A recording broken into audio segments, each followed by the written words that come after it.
Hello and welcome to a truck special from the 2002 Work Truck Show in the fabulous US of A.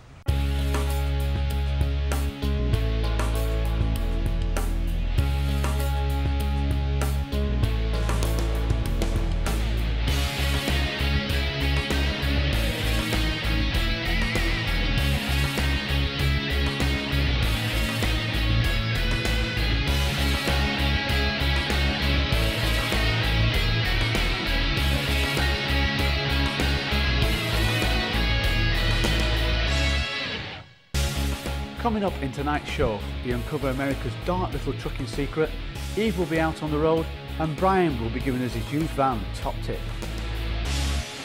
Now, America might be famous for its burgers, Elvis and Baywatch babes with more cleavage than your average white van man, but this exhibition's got plenty of distractions to keep your mind off those silicone-enhanced beauties, and certainly got enough to leave you all shook up. The Work Truck Show in Orlando is one of America's largest international annual gatherings of commercial truck, trailer and equipment manufacturers in an industry that represents $27 billion to the US economy. The Work Truck Show is organised by the National Truck and Equipment Association and attracts nearly 450 exhibitors and over 6,000 registered guests. The exhibition hall covers 160,000 square feet, and this year it's been held at the Orange County Conference Centre here in Orlando. This show is a one-stop marketplace for your every need. It's also a great opportunity to have a sneak preview of trucks from across the pond and products that we may never see in the UK. Plus, I'll be asking manufacturers questions that you might find interesting. Now, believe it or not, we are still in Orlando and this is an American truck. Well, it's not really an American truck. It's actually a Renault Midland with a US driveline. Now, for me, a real American truck is one like this. Many people wonder why the Americans favour a bonneted cab and we don't. Well, the answer's pretty simple. It's tradition and space, or should I say, our lack of it. Now, the one thing I've noticed about the Americans is they do like them big, just like their waistlines, and they don't get much bigger than this. The Howell dumper truck body is built from high tensile steel, the gauge of which can be altered to match the customer's needs. Howell is a manufacturer of truck bodies. They produce garbage trucks and dump bodies, dump trucks. Been in business manufacturing those bodies for a little over 100 years. It also features a cross-memberless subframe which helps prevent the build-up of corrosive materials. In an average year, we'll sell around 7,000 dump truck bodies. The vehicle here beside me will run from about $90,000 to $100,000. Now, if you think the backsides on these are big, check these rears out.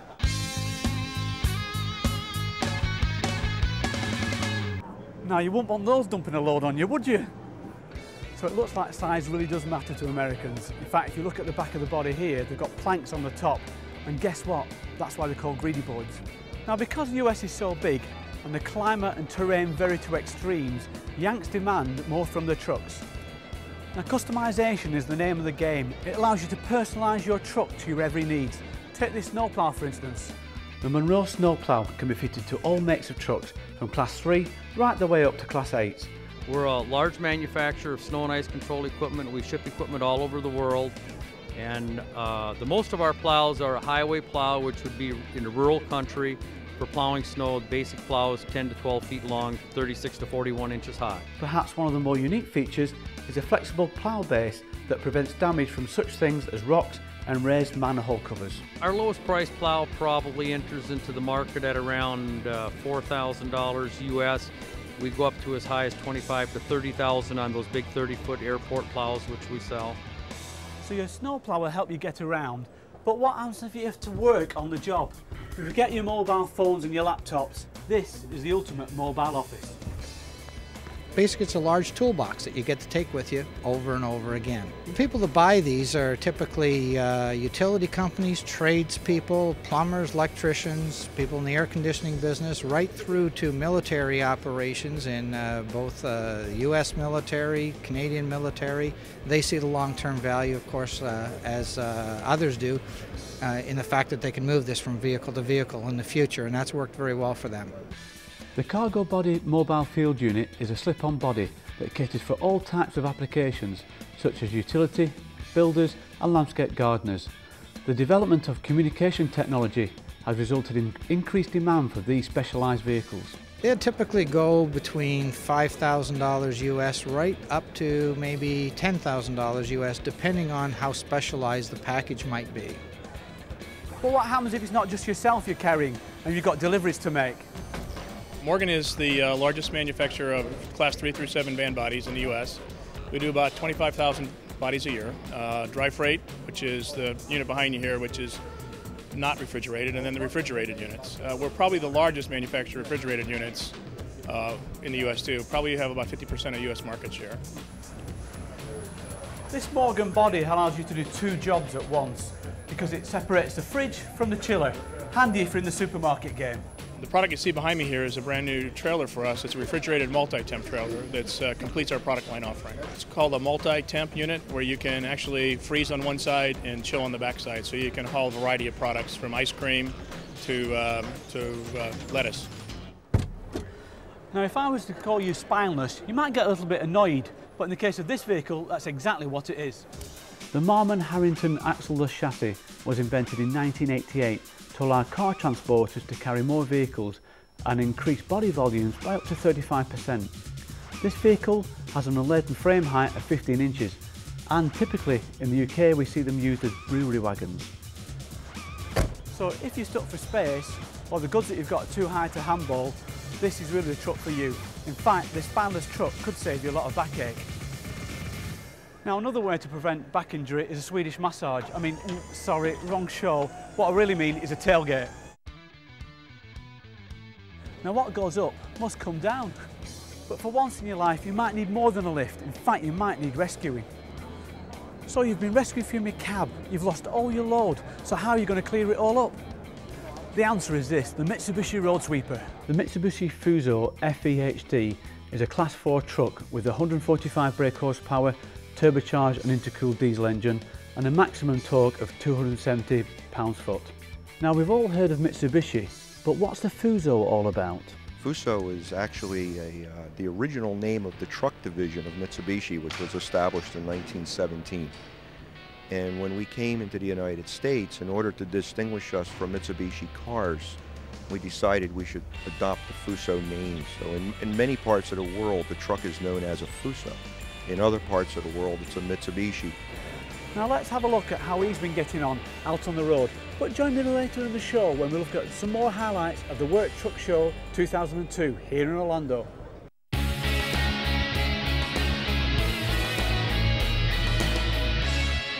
Hi, Eve here, and today I'm in Halifax. Well, I'm here to meet David. Now, on trucks we've seen some whoppers, haven't we, in our time? But I think David's got the daddy of all time.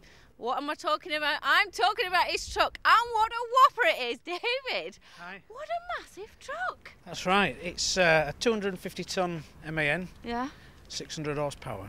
Good grief. Well, it's not really this part that I'm interested in. It's your trailer. That's the most interesting bit, isn't it? That's correct, yeah. Let's go and have a look. Take me Okay. down. Let's look.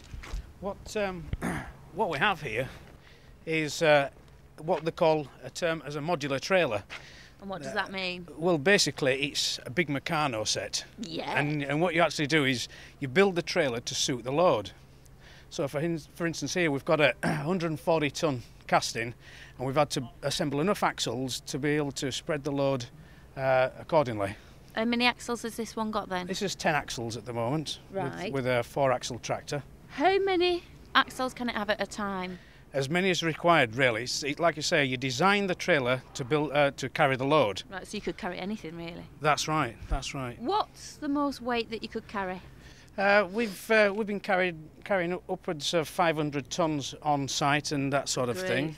What's this one? This one's 140 tons and it's 6 metres wide, so we have to get special dispensations to be able to move that on the road. We do the sort of the route surveys and get street furniture removed and things like that. It's all part and parcel of moving the big stuff. Yeah, and police escorts, of course. Police escorts, yes, that's correct. Of course, yeah. So what is that exactly that's on the back there? Because I can't make it out. It's a grinding ring. It's going to be shipped over to America, but at the moment it's going back to Sheffield for some alteration work. Right, and how long will it take you to get this to Sheffield? Well, we're proposing to set off on 7:30 Sunday morning. The police escort's coming for us. Right. We're hoping to make Sheffield by Sunday evening. So you need your butties and your flask. You could say so. It's going to be a long day. Yes. And what about suspension on this? Is there any extra because of the weight? Yeah, every module is hydraulic suspension and every axle steers. Right. And so it helps with the turning circles in order to negotiate some of the roundabouts and that sort of thing.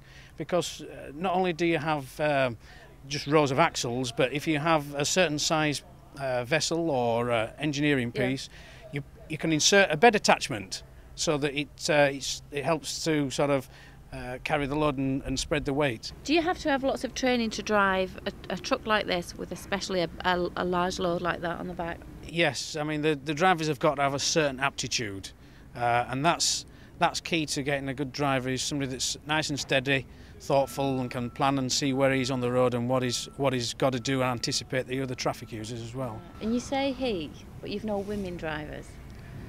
I've no objection to women drivers. But you've got one here today. Well, if you want to have a go Can in the I? big rig, you can help yourself. Do you think I'm going to be able to do it? At 230 tonnes, easy.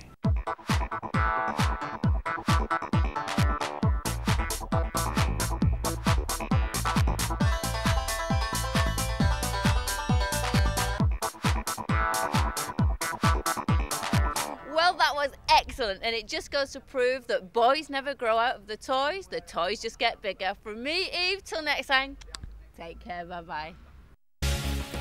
After the break, we'll be checking out the latest offerings from General Motors, the Savannah, and we'll be finding out the truth behind American badge engineering.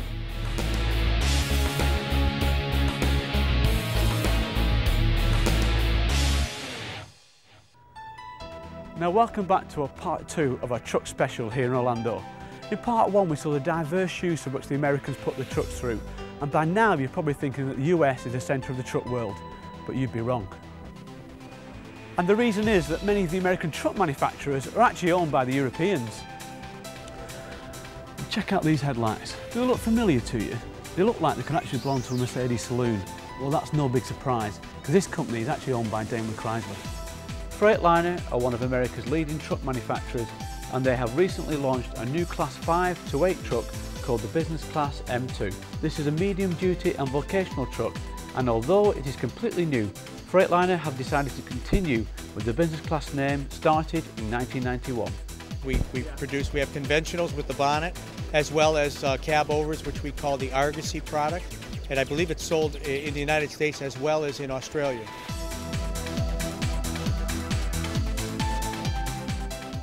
We've seen pretty good sales the first part of this year compared to the end of last year, fourth quarter of last year versus first quarter of this year.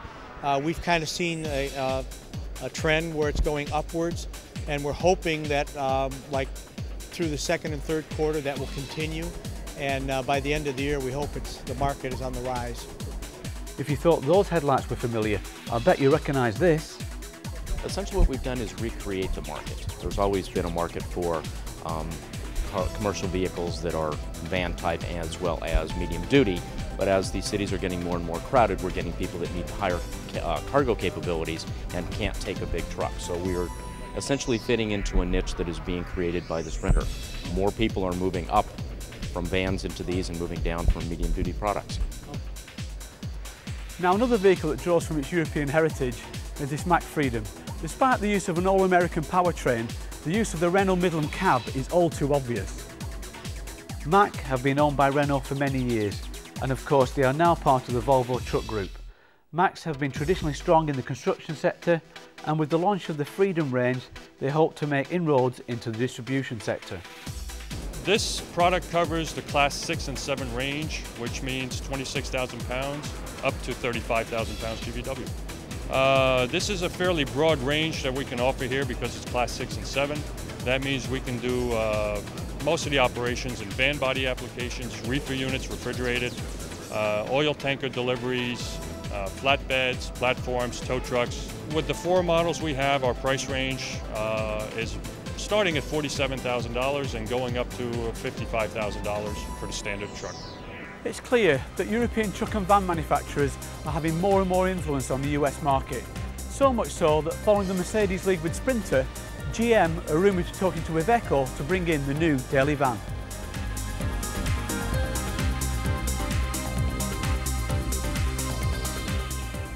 So if you're not in the market for a new van, let's talk to Brian and see what he's got to offer.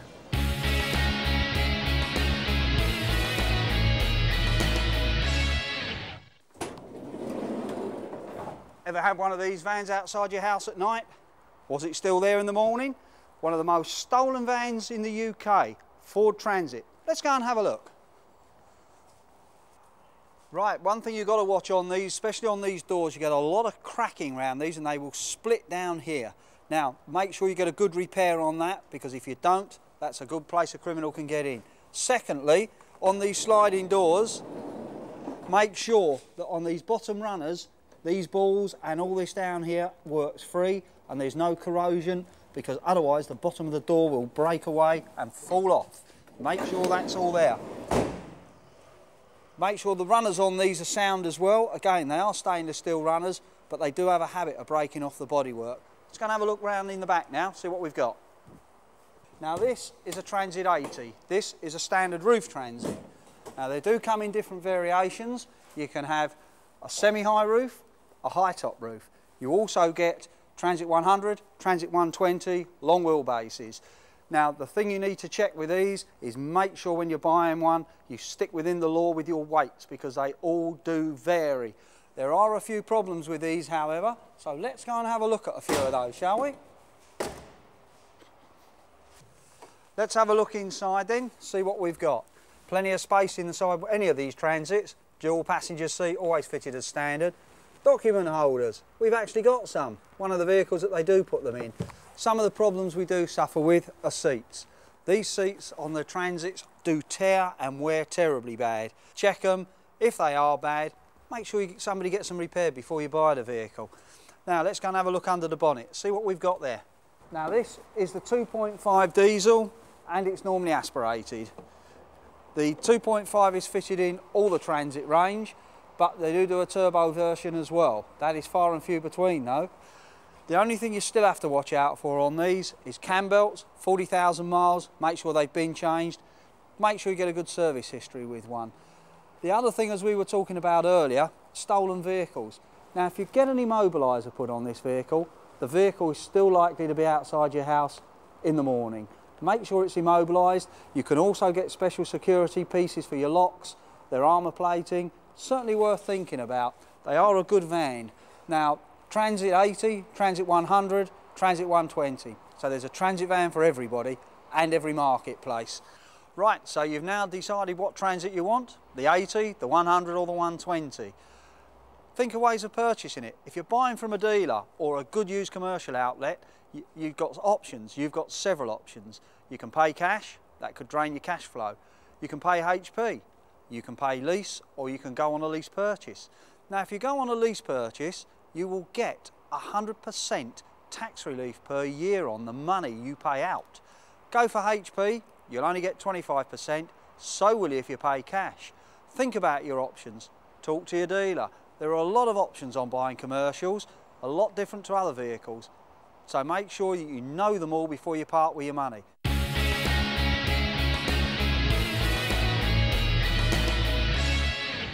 So, from a van of today to a van of the future, the all-new Chevy Express. It took over 7 years to design and features 3 industry firsts for a full-size van. All-wheel drive, left-hand side 60/40 entry doors and a unique remotely controlled side access panel. Confusingly for us Brits, the Chevy Express is also called the GMC Savannah, and the redesigned full-size van was launched here at the Truck Work Show. When it comes to commercial vehicles, the commercial user has similar needs between both divisions. When you get more to the retail side, Chevrolet is like a rock, and that is long-lasting, most dependable trucks that are out there. GMC is a vehicle all about professional grade, driving for progress. Trucks that take it to the next level and introduce innovations into the market, sort of like a lead division, like we did with the Savannah Pro. Now from the world's largest manufacturer to one of its biggest competitors, Ford. Now to us in the UK, Ford means just cars, but here in the US, Ford also means trucks. Ford trucks are extremely popular in the US, and they compete in the light and medium duty sector, mainly against General Motors and Dodge. They offer a mixture of vans and chassis cabs through the best-selling E and F ranges. In the United States, we market trucks all the way from a small Ranger pickup all the way to a Class 7. We do not compete in the Class 8 market. We sold that business. We do everywhere from a 4.2-liter V6 gas engine up to a 7.3 diesel engine. We have a lot of big I6s in our medium trucks that are running around 33,000 pounds gross vehicle weight and also tow a lot. Largest petrol engine is a 6.8-liter V10, and that's for applications that have got a great deal of weight plus tow a great giant trailer behind it. So they're moving a lot of people and a lot of stuff, and they need the power to go up the mountains, right? Now here's a name you won't see on the UK roads, International, and yet they're one of the largest manufacturers of medium and heavy duty trucks in the US. International is dominant in the medium duty market. We have held that market share for quite a few years now. We used to have what we call cab-over trucks, and those were the flat-nose trucks that would run around. That's kind of a dying market, and everything's gone to conventional, which is the bonneted trucks here with the hood on it. We are the only manufacturer in that Class 6, 7 market that actually makes the truck chassis and the engine, and that's been a great differentiator for us. Talking of trucks you won't see on the UK market, this is a Sterling. Having said that, the European connection is not too far away, as it's a wholly owned subsidiary of Daimler Chrysler. Kenworth, like its sister company Peterbilt, are the exception to prove the rule. They are very definitely homebred cherry pie USA. Kenworth produced their first truck in 1923 at their factory in Seattle. They make one of the most comprehensive medium and heavy duty ranges of all the domestic manufacturers. Despite the Europeans' obvious influence on the US market, Volvo are on increasing demand to bring vehicles like this into the UK market. Well, the amount of kit on show has been mind-blowing, and they certainly cater for every business need. Now, if you were to ask me what the highlight of the show was, I'd have to say the International trucks, as we don't get them in the UK. And also the Savannah, as GM seems to be using new technology as a means of getting market share. Join me next week when I put the best pickups from 3 continents to the test, from America, the UK and South Africa. Taxi, Cape Town please.